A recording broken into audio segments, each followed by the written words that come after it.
Bonjour, alors je tiens à vous informer que l'épisode d'aujourd'hui fait partie d'une série spéciale sur la santé mentale des jeunes de 15 à 30 ans qui a été enregistrée dans le cadre de ma participation comme psychologue à un documentaire en 8 épisodes sur la santé mentale des jeunes pour TV Laval. Donc, je vous invite à écouter les 8 épisodes qui seront publiés d'ici mes vacances d'été qui auront lieu en août, pendant lesquelles je vais prendre une pause de quelques semaines du podcast de la psy en ligne. Alors, je vous invite à écouter ces 8 épisodes de spécial santé mentale des jeunes. Bonne écoute! Donc, aujourd'hui, je vous parle de dépression chez les jeunes et aussi de troubles bipolaires. Donc, ce sont deux troubles qui font partie des troubles de l'humeur. Alors, en ce qui concerne la dépression, c'est quelque chose qu'on voit quand même plus souvent chez les jeunes, mais chez les adultes également. Bien, on va souvent avoir des changements dans les comportements, en fait, qui vont arriver chez les jeunes en dépression. C'est un des marqueurs, on pourrait dire, qu'il y a un changement dans les comportements, dans les résultats scolaires, dans les performances, là, selon que le jeune est à l'école ou au travail. Donc, au niveau des symptômes de la dépression, bien sûr, il y a des changements au niveau émotionnel, au niveau de l'humeur, beaucoup de tristesse, sentiment de désespoir, d'impuissance envers ce qu'on peut faire là, dans notre vie. Souvent de l'irritabilité, aussi beaucoup d'irritabilité, une perte d'intérêt, une perte de motivation pour faire ces activités qu'on fait habituellement. Au niveau des changements dans les comportements, souvent le jeune va s'isoler au niveau social, il est beaucoup dans sa chambre, il refuse les invitations de ses amis à sortir ou des soupers de famille, des choses comme ça. Au niveau du sommeil, il peut y avoir soit beaucoup d'insomnie ou au contraire de l'hypersomnie, c'est-à-dire que le jeune pourrait rester couché 20 heures sur 24 là, s'il s'écoutait. Beaucoup de difficultés au niveau de la concentration, de l'attention, de la mémoire. Aussi des changements au niveau du poids. Donc, encore là, on va voir soit une perte d'appétit, une perte de poids ou au contraire, un jeune qui va manger beaucoup et qui va en prendre du poids.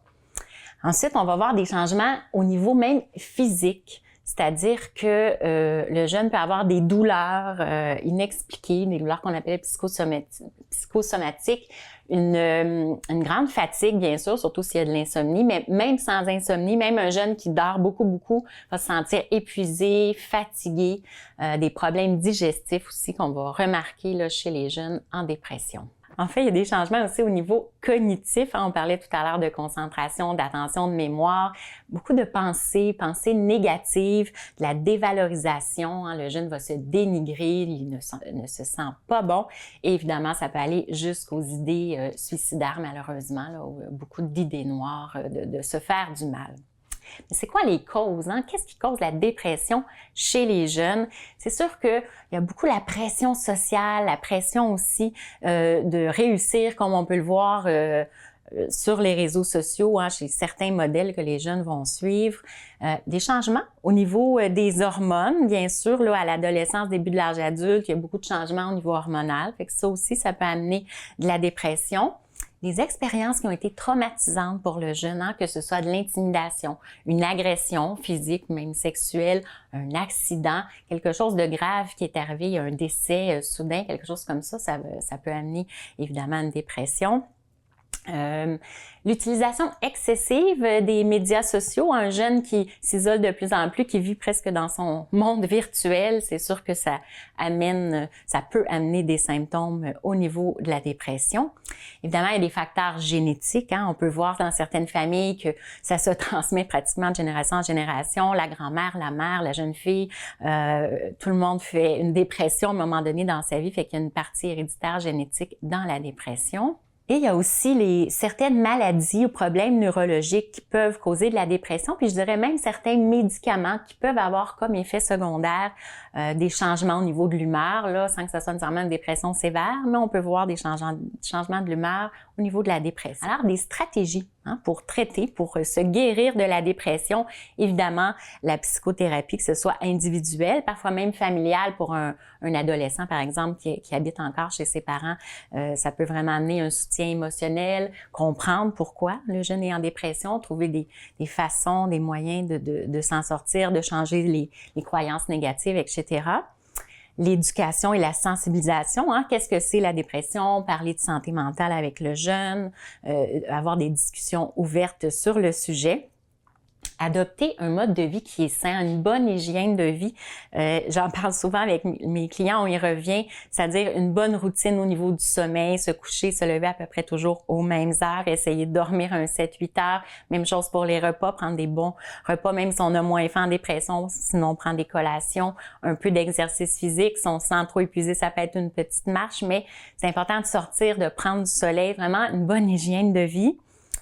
Évidemment, si la dépression est sévère, hein, on consulte son médecin et on peut prendre une médication, un antidépresseur. Hein, quand on a essayé autre chose puis ça n'a pas fonctionné et que ça traîne dans le temps, bien c'est sûr qu'il y a toujours les antidépresseurs qui vont venir rétablir la chimie au niveau des neurotransmetteurs dans le cerveau. D'avoir un réseau social aussi, d'être bien entouré, que ce soit de nos amis, de notre famille, des gens en qui on a confiance, c'est vraiment important pour se sortir de la dépression. Puis aussi apprendre à gérer son stress, parce qu'on sait que à force de vivre beaucoup de stress, ça peut aller vers de l'anxiété qui, elle, peut à long terme se développer vers la dépression. Donc, apprendre à gérer son stress par la respiration, la méditation, la relaxation, le yoga, ce sont des bonnes façons aussi de se sortir de la dépression et surtout de ne pas y rechuter. Puis bien sûr, il y a certains programmes communautaires, parfois chez les jeunes, là, dans certains, au niveau du réseau de la santé, là, qui peuvent offrir des thérapies de groupe aussi pour de la dépression chez les jeunes. Donc ça faisait le tour au niveau du trouble de dépression majeure. Maintenant, je vais parler du trouble bipolaire, hein, qui est quand même beaucoup plus rare, mais qui affecte quand même une partie de la population et qui habituellement va commencer au début de l'âge adulte, justement. Donc, qu'est-ce que c'est? Déjà, le trouble bipolaire, les symptômes, bien, c'est sûr qu'en phase maniaque, en phase high, qu'on appelle, la personne va avoir énormément d'énergie. C'est excessif. La personne devient extrêmement intense. Il peut y avoir beaucoup d'irritabilité, d'impulsivité, même qui peut aller jusqu'à de l'agressivité, de l'agitation, même dans le regard. Parfois, on va voir le regard est un peu étrange. Donc, il y a vraiment beaucoup de comportements. On peut le percevoir, là, même si on ne connaît pas ce que c'est le trouble bipolaire. Il y a aussi une augmentation de l'activité psychomotrice, des idées de grandeur, hein, et ça peut aller même jusqu'à la psychose. Donc là, une perte de contact avec la réalité où on peut s'imaginer des choses qui sont pas possibles dans la réalité. Donc ça concerne pour la partie plus maniaque. Pour la partie dépressive, eh bien là, je reprends un peu les symptômes dont on parlait tout à l'heure en dépression, c'est-à-dire une grande tristesse, perte d'appétit, souvent une difficulté de sommeil ou comme je disais tantôt, beaucoup de sommeil, perte d'intérêt, de motivation pour ses activités. Ça peut aller encore là jusqu'aux idées suicidaires. Donc, à ce moment-là, on vit vraiment une période de grande dépression. Et ça peut arriver qu'il y ait des périodes mixtes, on appelle. C'est-à-dire qu'en même temps qu'il y a une humeur très triste et dépressive, il peut y avoir une période plus intense au niveau des idées, par exemple, de l'agitation psychomotrice. Donc, ça se mélange un peu tous les deux, là, les symptômes de la phase maniaque et de la phase dépressive. Puis, on va voir souvent au niveau du sommeil cette espèce de changement là, où dans la phase high, bien, la personne pourrait ne pas dormir même pendant plusieurs jours tellement qu'elle a de l'énergie. Et dans la phase dépressive, elle dormirait 24 heures sur 24. Fait que là, on va voir des grands changements au niveau du sommeil. Alors, c'est quoi les causes du trouble bipolaire? C'est sûr qu'avant tout, c'est plus un trouble de santé mentale qui est génétique, qui est héréditaire, mais qui peut être déclenché ou pas, hein, selon différentes choses dont je vais parler. Alors, on sait que c'est ça. C'est un déséquilibre vraiment au niveau du cerveau, principalement concernant la sérotonine et la noradrénaline.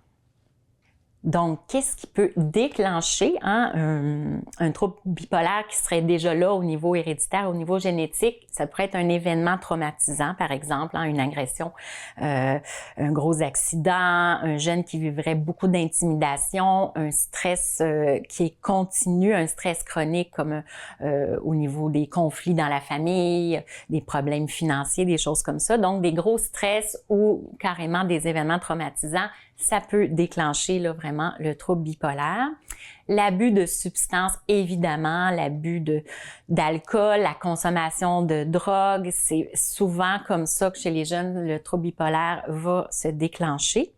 On sait aussi que si au départ, le jeune vit une phase de dépression, et là, on ne sait pas encore qu'il y a un trouble bipolaire, même la médication, l'antidépresseur peut venir déclencher la phase high. Et là, c'est comme ça qu'on sait que ce n'est pas un trouble de dépression, mais un trouble bipolaire qui vient d'apparaître.